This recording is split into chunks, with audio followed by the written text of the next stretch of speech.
সমাজ চালানো লাগবে না? কথা বলেন। কোরআন দিয়ে সমাজ চালানোর দরকার আছে না নাই? কথা বলেন। যুবকদেরকে হিম্মত দিতে হবে। আগামীর সমাজ আমরা কোরআন দিয়ে চালাবো। কোন বামপন্থী, কোন নাস্তিক আমাদের সমাজের নেতৃত্ব নিতে পারবে না। আমরা যারা কোরআন অনুসরণ করি, কোরআন দিয়ে সমাজ চালাবো, ঠিক কি না? কোরআন দিয়ে যদি সমাজ চালাই, সমাজের মধ্যে দুর্নীতি থাকবে, চাঁদাবাজি থাকবে, টেন্ডার থাকবে, যৌতুক থাকবে, অনৈতিক কাজকর্ম থাকবে না, সব দূরে সরে যাবে। একটা জিনিসের অভাব, সেটা হচ্ছে কোরআনের নেতৃত্ব। কিসের নেতৃত্ব? কোরআনের নেতৃত্ব দিতে হবে। কোরআনের নেতৃত্ব দিলে আগাছা বগাছা সবগুলি এমনিতে শেষ হয়ে যাবে, ঠিক কিনা?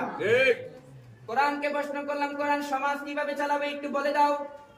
কোরআন আমাদেরকে বলে দেয় ওয়াবিল ওয়ালিদাইনি ইহসানা ওয়া দিল কুরবা ওয়াল ইয়াতামা ওয়াল মাসাকিনি ওয়া কুলু লিন-নাসি হুসনা। সুবহানাল্লাহ বলেন। সুবহানাল্লাহ। এই আয়াতের প্রথম শব্দ হচ্ছে ওয়াবিল ওয়ালিদাইনি ইহসানা, পিতামাতার সাথে সৎ আচরণ করো। পিতামাতার সাথে কি আচরণ করবেন? সৎ আচরণ। একটু কথা বলেন।